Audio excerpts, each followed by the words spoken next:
Yes, may I request the troops.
Now, I take this privilege to welcome and invite officially on behalf of St. Mary's English Medium School, Dr. Reverend Father Roshan J, the present principal of St. Xavier's College, Simdega, to unfurl the national flag.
मैं उस देश की नागरिक हूँ जिसके होठों में गंगा और हाथों में तिरंगा है।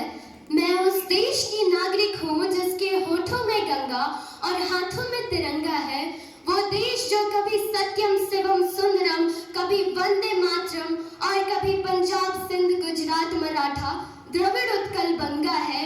मैं उस देश की नागरिक हूँ जो हर ठुकराए हुए की शरण स्थली बन जाता है और सात समंदर पार परदेशियों को भी अपने ब्रदर एंड सिस्टर कर बुलाता है। यही प्रेम की पूज्य भूमि भारतवर्ष कहलाता है, भारतवर्ष कहलाता है।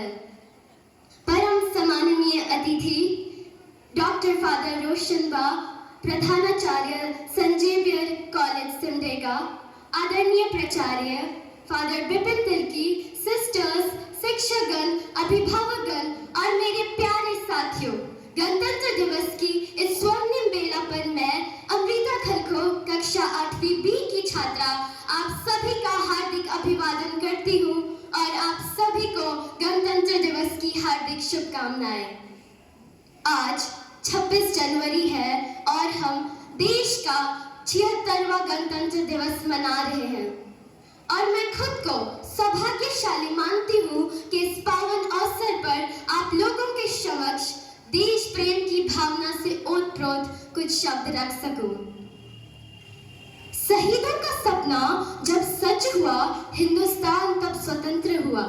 शहीदों का सपना जब सच हुआ, हिंदुस्तान तब स्वतंत्र हुआ।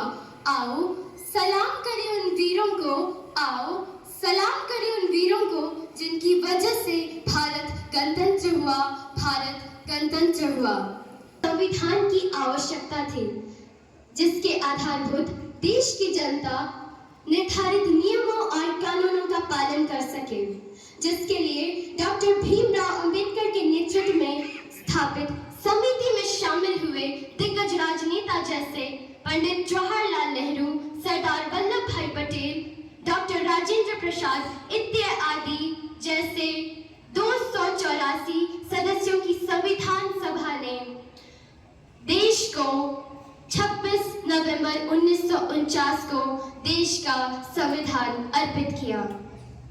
दुनिया के विभिन्न आदर्शों को संजोया गया है। गणतंत्र दिवस एक ऐसा अवसर है जो हमें खुशी और एक सुंदर एहसास का अनुभव कराता है। गणतंत्र दिवस एक ऐसा अवसर है जो हमें अनेकों वीर वीरांगनाओं और हमारे पूर्वजों की कुर्बानी की गाथाओं और संघर्षों को तरोताजा कर देता है। अतः 26 जनवरी 1950 को हमारा संविधान लागू किया गया और हमारा देश एक लोकतांत्रिक गणराज्य बन गया। गणतंत्र दिवस हमें विविधताओं में एकता और अखंडता बनाए रखने की प्रेरणा देता है। आजादी के पश्चात हमारे देश ने विभिन्न क्षेत्रों में उन्नति की है, इसमें कोई संदेह नहीं, परंतु आज भी हमारा देश अपराध, भ्रष्टाचार, बेरोजगारी, गरीबी और आतंकवाद इत्यादि जैसी समस्याओं से जूझ रहा है।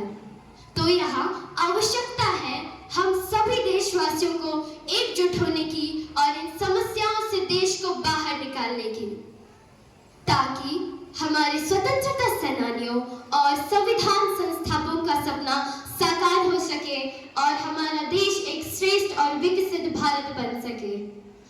और अंत में जाते जाते मैं यही कहना चाहूंगी, चलो फिर से वो नजारा याद कर ले, चलो फिर से वो नजारा याद कर ले, शहीदों के दिल में वो ज्वाला याद कर ले जिसमें बहकर आजादी पहुंची थी किनारे पे, जिसमें बहकर आजादी पहुंची थी किनारे पे। देशभक्तों की खून की वो धारा याद कर ले, वो धारा याद कर ले। जय हिंद, जय भारत, धन्यवाद। In the mind, strength in our words, pride in our blood, pureness in our soul, and zeal in our heart. Let's salute our India on this Republic Day. Honorable Chief Guest, Dr. Father Roshan Ba, SJ, the Principal of St. Xavier's College, Reverend Father Bipin Tarki, the Principal, Sister Manchula Beg, the Vice Principal, respected sisters, teachers, parents, and you all, my dear friends. A very enthusiastic good morning to you all. I am Sumana Keshri of Standard 9th B, and first of all, I would like to wish you all a very happy Republic Day.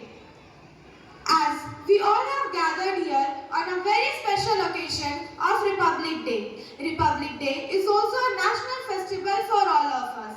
On this day, our country's constitution came into force. Our country's constitution was adopted by our Constituent Assembly on 26 November 1949 of our constitution. Also, India is a secular country. Here, there is no discrimination on the basis of gender, religion or caste. Our constitution gives us equal rights. Many heroes and freedom fighters has fulfilled their responsibility by making our country independent and providing us a constitution. Now, it's our duty to protect and respect the system of our country, and it's our dream to make it a developed nation. We all should be proud to be an Indian. At the end of my speech, I would like to say, East or West, India is the best. Jai Hind, Jai Bharat, Bharat Mata ki Jai. Thank you.